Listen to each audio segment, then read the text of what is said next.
कल्पना कीजिए कि एक किसी इंसान के हाथ में सीधा 45 करोड़ रुपए का बिल थमा दिया जाए। अरे बाप रे, 45 करोड़। हाँ बिल्कुल। और वो भी कैसे काम के लिए जिसकी रूपरेखा या कह लें कि जिसका ब्लूप्रिंट अभी तक पूरी तरह से तैयार ही नहीं हुआ था। मतलब काम शुरू होने से पहले ही इतना बड़ा बिल, ये तो अजीब है। वही तो, सुनने में किसी साइंस फिक्शन फिल्म की कहानी लग सकती है, लेकिन एंटरटेनमेंट की दुनिया में यार ये हकीकत है।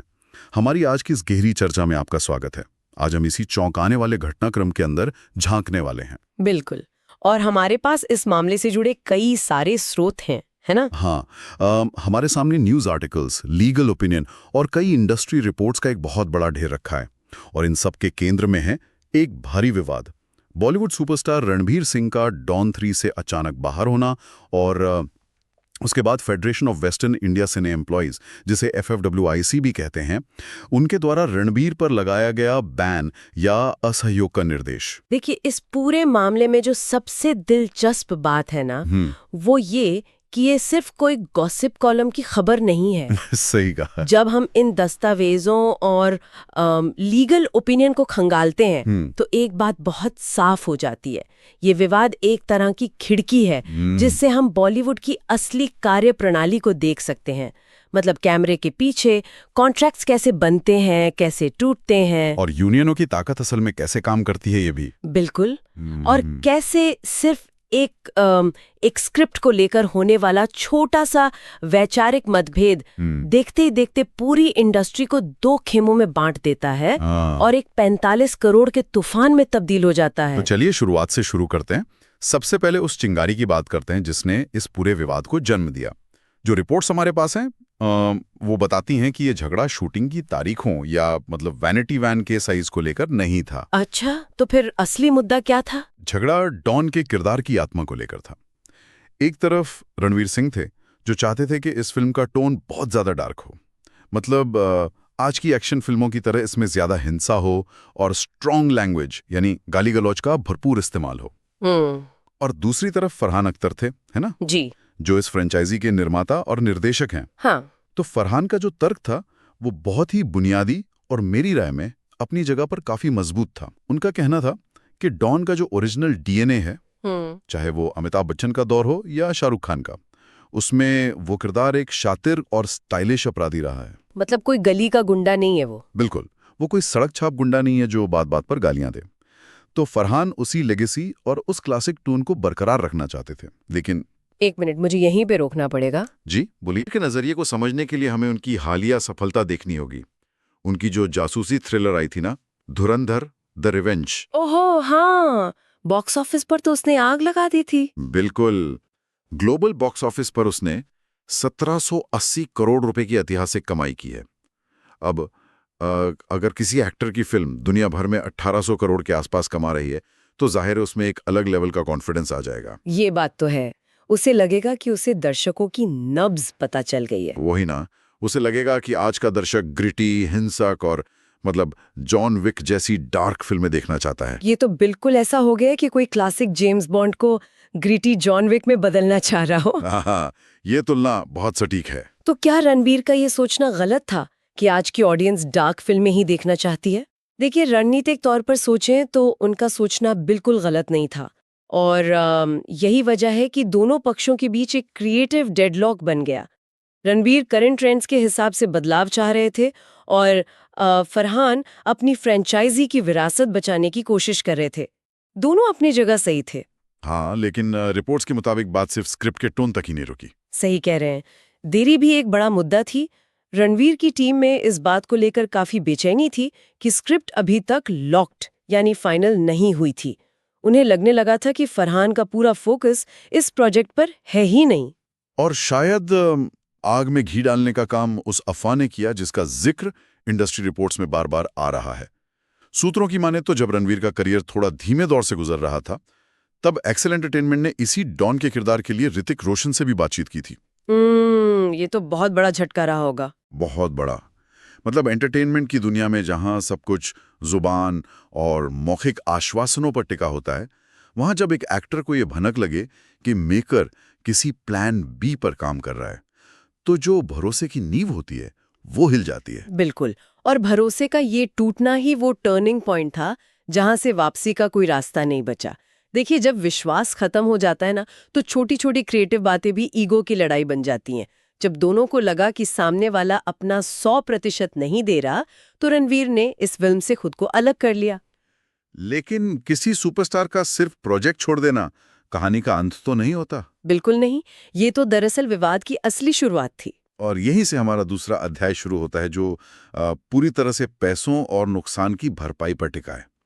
एक्सेल एंटरटेनमेंट के जो कर्ता धर्ता हैं, फरहान अख्तर और रितेश सिद्धवानी, उन्होंने सामने आकर दावा किया कि उनके 45 करोड़ रुपए खर्च हो चुके हैं। सिर्फ प्री प्रोडक्शन में। हाँ, रिपोर्ट्स बताती हैं कि इसमें 200 वर्कर्स की विदेश यात्रा, होटल बुकिंग्स, लोकेशन रेकी और एक प्रोमो शूट शामिल था। वो प्रोमो शूट जो रणवीर की मौजूदगी में ही हुआ था। लेकिन एक मिनट रुके, हमारे सुनने वाले शायद यहाँ सोच रहे हों, और कोई भी समझदार बिजनेसमैन ये सवाल पूछेगा कि जब स्क्रिप्ट ही फाइनल नहीं थी, जब कहानी लॉक्ड ही नहीं थी, तो 200 लोगों की इंटरनेशनल फ्लाइट्स पे 45 करोड़ रुपए क्यों बहे जा रहे थे? ये हॉलीवुड और बॉलीवुड जैसी बड़ी इंडस्ट्रीज की एक बहुत ही अजीब लेकिन एकदम आम सच्चाई है। इन बड़े प्रोजेक्ट्स में ना, कैमरे के रोल होने से महीनों पहले ही एक बहुत बड़ी मशीनरी चालू हो जाती है। मतलब बिना स्क्रिप्ट फाइनल हुए ही? हाँ, इंटरनेशनल लोकेशंस पर सड़कों को ब्लॉक करने की परमिशन लेना, एक्शन सीक्वेंसेस के लिए विदेशी स्टंट डायरेक्टर्स को एडवांस देना, इन सब में करोड़ों रुपए और महीनों का समय लगता है। निर्माताओं को ये सब स्टार की डेट्स आने से पहले ही करना पड़ता है ताकि समय बर्बाद ना हो। वो बस इसी भरोसे पर काम करते हैं कि स्टार फिल्म नहीं छोड़ेगा। और जब स्टार सच में फिल्म छोड़ देता है, तो वही मशीनरी एक भारी आर्थिक संकट में बदल जाती है। बिल्कुल सही। इसी संकट को सुलझाने के लिए मार्च के पहले हफ्ते में एक बहुत बड़ी मीटिंग हुई, और ये कोई छोटी मोटी मीटिंग नहीं थी। इसमें आमिर खान, करण जौहर और साजिद नाडियाडवाला जैसे दिग्गज मौजूद थे।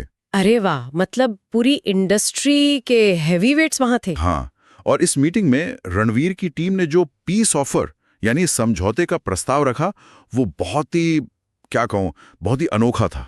अच्छा, क्या ऑफर था वो? उन्होंने एक्सेल एंटरटेनमेंट से कहा कि वो 10 करोड़ रुपए तो अभी नकद देंगे, और भविष्य में एक्सेल की किसी भी फिल्म में काम करने पर अपनी फीस में 25 करोड़ रुपए का डिस्काउंट देंगे। 25 करोड़ का डिस्काउंट? हाँ, चलिए उसको थोड़ा अनपैक करते हैं। मतलब बॉलीवुड में डिस्काउंट कूपन या स्टोर क्रेडिट भी चलते हैं क्या? क्या कोई 25 करोड़ का डिस्काउंट कूपन देकर इतने बड़े मामले को रफा दफा कर सकता है? हाँ, बाहर से देखने पर ये भले ही अजीब लगे, लेकिन इंडस्ट्री के भीतर ऐसे फ्यूचर एडजस्टमेंट बहुत आम है। कई बार प्रोड्यूसर का नुकसान होने पर स्टार्स अगली फिल्म में अपनी फीस आधी कर देते हैं, लेकिन इस मामले में ये दाव पूरी तरह से उल्टा पड़ गया।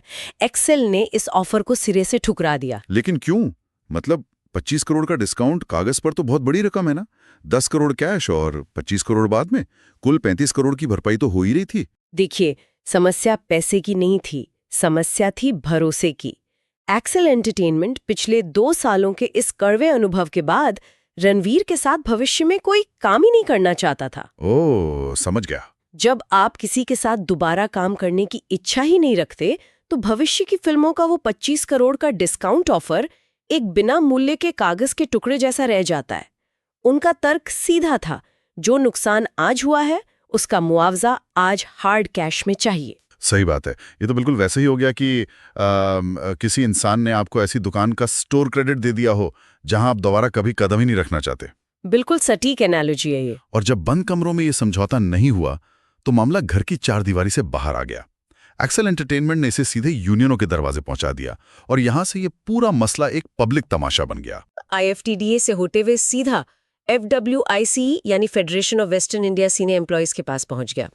अब श्रोताओं की जानकारी के लिए बता दूं कि FWIC कोई छोटी मोटी संस्था नहीं है। जी बिल्कुल। ये 32 अलग अलग यूनियनों की एक पेरेंट बॉडी है, जिसमें लगभग 5 लाख वर्कर्स शामिल हैं।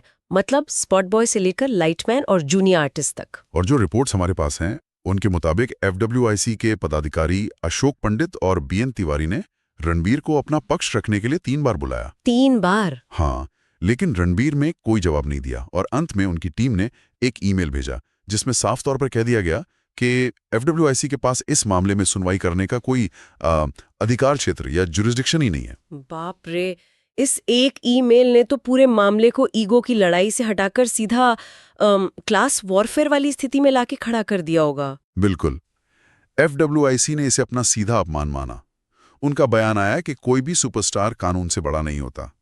उनका तर्क था कि जब फिल्म रुकती है तो सिर्फ प्रोड्यूसर का नुकसान नहीं होता, बल्कि उन हजारों दिहाड़ी मजदूरों का रोजगार छिन जाता है।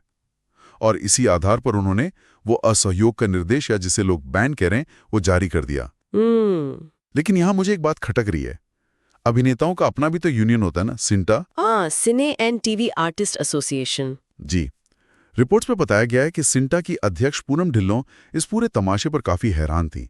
उनका कहना था कि रणवीर खुद उनके सदस्य हैं, लेकिन उन्होंने मदद के लिए उनसे संपर्क ही नहीं किया, जबकि वो मध्यस्थता कर सकते थे। ये तो सच में हैरानी की बात है। मतलब ये तो बिल्कुल वैसा हो गया कि स्कूल में दो बच्चों की लड़ाई हो जाए और वो सीधा प्रिंसिपल यानी FWIC के पास पहुंच जाएं और क्लास टीचर यानी सिंटा को भनक ही न हो।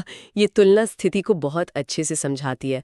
लेकिन देखिए, इसके पीछे की राजनीति को समझना बहुत जरूरी है। प्रोड्यूसर्स अक्सर ऐसी स्थितियों में यूनियनों का इस्तेमाल एक प्रेशर टैक्टिक्स के तौर पे करते हैं। जब वो सीधे पैसे नहीं निकाल पाते तो FYCE जैसी संस्था के पास जाते हैं ताकि वर्कर्स का भावनात्मक कार्ड खेलकर एक्टर पर दबाव बनाया जा सके। लेकिन रणवीर की टीम का जवाब भी देखने लायक था। उन्होंने कोई भड़काऊ बयान नहीं दिया, बल्कि एक बहुत ही नपातुला स्टेटमेंट जारी किया कि वो इस मामले में गरिमा बनाए रखना चाहते हैं। हाँ, ये एक बहुत ही सोची समझी लीगल और PR रणनीति थी। उन्होंने कोई भी ऐसी बात पब्लिक में कहने से परहेज किया जिसका इस्तेमाल बाद में कोर्ट में उनके खिलाफ हो सके। और यहीं से हम इस मामले के सबसे दिलचस्प और महत्वपूर्ण हिस्से में आते हैं, कानूनी हकीकत। FYCE ने कैमरे के सामने फरमान तो सुना दिया कि वो बैन लगा रहे हैं, लेकिन क्या लीगल तौर पर कोई यूनियन इतने बड़े सुपरस्टार का काम रोक सकती है? हमारे पास जो लीगल ओपिनियन वाले दस्तावेज हैं, वो क्या कहते हैं? अगर हम लीगल नजरिए से विश्लेषण करें तो पता चलता है कि FWIC की ये धमकी बहुत ही कमजोर जमीन पर खड़ी है। लीगल एक्सपर्ट्स ने साफ कहा है कि FWIC एक ट्रेड यूनियन है, वो कोई अदालत नहीं है। तो उनका ये जो असहयोग का निर्देश है वो कानूनी रूप से बाध्यकारी या लीगली बाइंडिंग बिल्कुल नहीं है। एक मिनट, मैं इस बैन के मैकेनिज्म को समझना चाहता हूं। अगर ये लीगल नहीं है तो लोग इससे डरते क्यों हैं? मतलब क्या पुलिस आकर रणवीर को सेट से बाहर निकाल देगी? नहीं, पुलिस इसमें कोई दखल नहीं देगी। ये पूरा खेल सॉफ्ट पावर का है। अच्छा।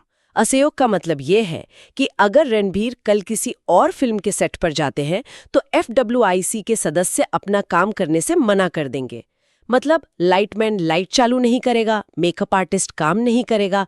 कानूनी रूप से रणवीर को कोई नहीं रोक रहा, लेकिन व्यावहारिक रूप से वो शूटिंग को पंगु बना सकते हैं। ओहो, तो इसका मतलब ये कोई लीगल बैन नहीं बल्कि मोहल्ले के बॉयकॉट जैसा है। बिल्कुल। मतलब कानूनन आप उस मोहल्ले में रहने के लिए आजाद हैं, लेकिन मोहल्ले का कोई भी दुकानदार आपको सामान नहीं बेचेगा, कोई आपसे बात नहीं करेगा। इंसान सर्वाइव कैसे करेगा फिर? एकदम सही पकड़ा आपने। लेकिन यहाँ कानून खामोश नहीं बैठता। भारत का कॉम्पिटिशन कमीशन ऑफ इंडिया यानी CCI वो पहले भी ऐसे मामलों में दखल दे चुका है। CCI ने ट्रेड यूनियनों के इस तरह के बैन को एंटी कॉम्पिटिटिव यानी प्रतिस्पर्धा विरोधी माना है। कोई भी फेडरेशन इस तरह मनमानी करके किसी का काम नहीं रोक सकता। इसके अलावा दस्तावेजों में रणवीर के पास कुछ बहुत ही मजबूत कानूनी हथियार भी बताए गए हैं। वो इस फैसले को कोर्ट में चुनौती दे सकते हैं। सबसे पहला है संविधान का अनुच्छेद 21, जो आजीविका का अधिकार देता है। बिल्कुल, राइट टू लाइवलीहुड। हाँ, कोई भी प्राइवेट यूनियन किसी से उसकी रोजी रोटी कमाने का हक नहीं छीन सकती। और दूसरा आधार है कॉन्ट्रैक्ट एक्ट का सेक्शन 27। ये धारा साफ कहती है कि कोई भी ऐसा समझौता जो किसी व्यक्ति को अपना पेशा चुनने या काम करने से रोकता है वो अमान्य या वॉइड माना जाएगा। और एक तीसरा सिद्धांत भी है, प्राकृतिक न्याय का सिद्धांत, जिसे ऑडी ऑल्ट्रम पॉटम कहते हैं। हाँ, जिसका मतलब है दूसरे पक्ष को सुने बिना कोई एक तरफा फैसला नहीं सुनाया जा सकता। बिल्कुल। हालांकि FWIC कहता है कि उन्होंने रणबीर को बुलाया था, लेकिन रणबीर का तर्क है कि जब उनका FWIC से कोई कॉन्ट्रैक्ट ही नहीं है तो वो उनके अधिकार क्षेत्र में आते ही नहीं है। सही बात है। और यहाँ लीगल एक्सपर्ट्स ने एक और पेज की तरफ इशारा किया है जो इस पूरे गेम को पलट सकता है। क्या? देखिए, एक्सेल एंटरटेनमेंट 45 करोड़ का मुआवजा मांग रहा है क्योंकि रणवीर ने कॉन्ट्रैक्ट तोड़ा। हाँ। लेकिन तकनीकी रूट से कॉन्ट्रैक्ट टूटने का दावा तभी किया जा सकता है जब स्क्रिप्ट लॉक्ड हुई हो। अगर रणवीर कोर्ट में ये साबित कर दें कि स्क्रिप्ट कभी फाइनल ही नहीं थी, तो कॉन्ट्रैक्ट की बुनियादी शर्त ही पूरी नहीं हुई, और जब शर्त ही पूरी नहीं हुई तो कॉन्ट्रैक्ट तोड़ा कैसे गया? अरे बाप रे, ये तो पूरा पासा ही पलट गया। मतलब जिस मुआवजे की मांग हो रही है उसकी कोई कानूनी बुनियादी नहीं है। और लीगल ओपिनियन में तो ये भी लिखा है कि अगर इस बैन के डर से रणवीर का कोई विज्ञापन या फिल्म रुक जाती है और उन्हें आर्थिक नुकसान होता है, तो वो उल्टा FWICE पर डैमेजेस का केस ठोक सकते हैं। बिल्कुल कर सकते हैं।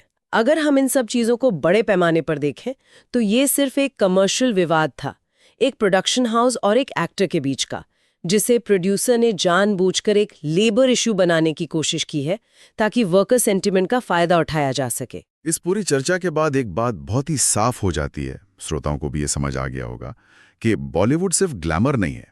इसके पर्दे के पीछे भारी क्रिएटिव ईगो, करोड़ों का रिस्क, पेचीदा कॉन्ट्रैक्ट्स और यूनियनों का एक ऐसा भारी दबाव है जो कभी भी फट सकता है।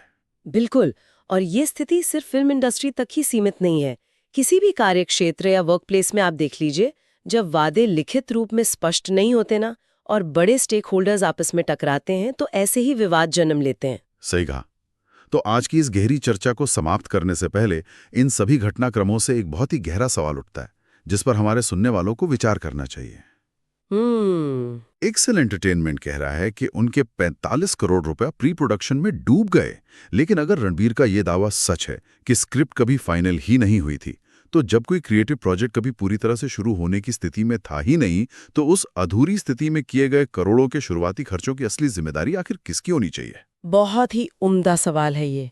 क्या उस प्रोड्यूसर की जिम्मेदारी है जिसने बिना लॉक्ड स्क्रिप्ट के अंधाधुंध पैसे बहा दिए, या उस स्टार के जिसके नाम पर वो रिस्क लिया गया? ये सोचने वाली बात है। और इसी विचारणीय प्रश्न के साथ हम आज का ये एपिसोड, मेरा मतलब है हमारी आज की विस्तृत चर्चा, यहीं समाप्त करते हैं। स्रोत और तथ्य हमने आपके सामने रख दिए हैं। आगे